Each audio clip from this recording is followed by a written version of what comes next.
আমি একটা বই পড়ছিলাম, বইটা হচ্ছে স্টেপ আপ IELTS। তো বইটা হচ্ছে ক্যামব্রিজ ইউনিভার্সিটি লিখছে 2004 সালে। তো আমি 2005-06 সালে বইটা কিনেছিলাম, মানে নীলক্ষেতে যত IELTS বই পাওয়া যায় আমি সবগুলো কিনেছিলাম। তো সব বই তো আর পড়া হয়ে ওঠে না, কিন্তু বইটা যে ভালো আমি জানতাম। কিছুদিন আগে ফ্রেন্ডস বুক কর্নার থেকে আমি এটা কালারফুল 4 কালার বইটা পেয়েছি।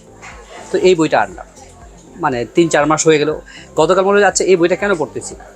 রাত 12টা থেকে শুরু করে প্রায় 1টা-1:30টা পর্যন্ত আমি গতকাল রাতে এই বইটাতে মোহে আটকে গেলাম। বইটা এত সুন্দর, মানে আমার মধ্যে অপরাধবোধ কাজ করে যে এত ভালো একটা বই আমি কেন বইটা পড়তেছি না। মানে কোন জিনিসটা ভালো লাগলো এই বইটা? মানে বইয়ের ডিজাইন, প্রেজেন্টেশন, হ্যাঁ, মানে ইংরেজি কত সহজে শেখা যায়, মজায় মজায় শেখা যায়, আনন্দে শেখা যায়। মানে এরকম আরও অনেক বই আছে, আমি একটা বইয়ের কথা এখন বলতেছি।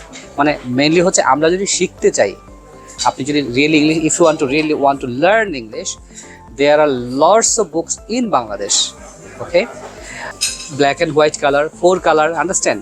আপনি বিশেষ করে ক্যামব্রিজ ইউনিভার্সিটির বইগুলো যদি আপনি পড়েন, অরিজিনাল বুকটা আপনি জোগাড় করতে পারেন। যে কোনো একটা বই যদি আপনি ভালো করে পড়েন, আপনি রিডিং, রাইটিং, লিসনিং, স্পিকিং 4টা স্কিল হয়ে যাবে।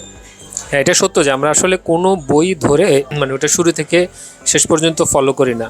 ওটাকে মানে একেবারে খুব সিরিয়াসলি যে একটু নিয়ে, একটা রাইটার যখন একটা বই লেখে তার তো মাথার মধ্যে একটা চিন্তা থাকে, তার যে চ্যাপ্টারগুলো সাজানো, সে নিশ্চয়ই অনেক গবেষণা করার পরে চ্যাপ্টারগুলো এটা দিলে ভালো হবে, প্রথমে এটা দিলে পরে, তারপরে এটা, তারপরে এটা, লজিক্যালি সাজানো। আপনি প্রত্যেকটা বই লজিক খুঁজে পাবেন। এখন আপনার কাছে অত চমৎকার লাগুক আর না লাগুক সেটা পরের কথা, এক একজন রিডারের স্বাদ একরকম, তার টেস্ট অন্যরকম। তো প্রত্যেকটা রাইটারই চেষ্টা করে তার বইটাকে তার জীবনের সর্বোচ্চ যে এক্সপেরিয়েন্স এবং রিসার্চ সেইগুলো দিয়ে সাজানোর চেষ্টা করে। তা আমরা যদি একটা বইও খুব সুন্দরভাবে শুরু থেকে শেষ পর্যন্ত, মানে আমরা দৌড়াদৌড়ি করি বেশি, এটা একটা সমস্যা, অস্থির।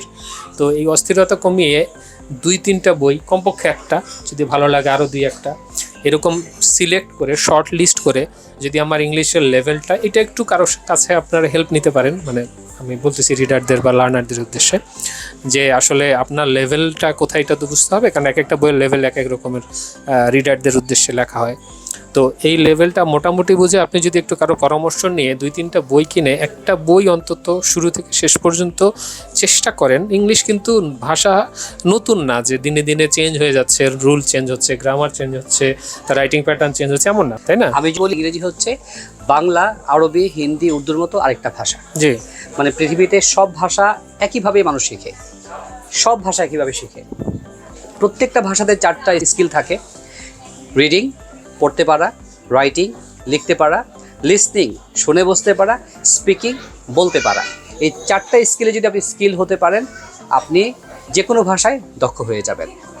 আর সাথে হচ্ছে যে কোনো বই পড়েন বা শোনেন, আপনার হচ্ছে ভোকাবুলারি এনরিচ হয়ে যাবে, কারণ কোনো বই তো ভোকাবুলারি ছাড়া না।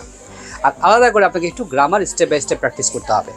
সো ডিয়ার ভিউয়ার্স, আপনারা যারা বিগিনার লেভেলে আছেন, আপনারা যদি ভালো ইংলিশ শিখতে চান, আমি যেই বইটার কথা বলছি, স্টেপ আপ IELTS, এই বইটা 2004 সালে ক্যামব্রিজ ইউনিভার্সিটি পাবলিশ করে।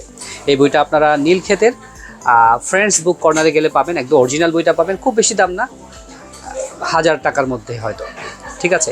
সো এই একটা বই বা আরও অসংখ্য বই আছে, যেমন essential grammar news, Raymond Murphy, সেটাও ক্যামব্রিজ ইউনিভার্সিটির। এটার একটা এলিমেন্টারি লেভেল আছে আর একটা অ্যাডভান্স লেভেল আছে। খুবই ভালো বই, বেসিকের জন্য খুব ভালো। তো এর যে কোনো একটা বই যদি আপনারা শুরু থেকে শেষ পর্যন্ত পড়েন, আপনার জীবন চেঞ্জ হয়ে যাবে।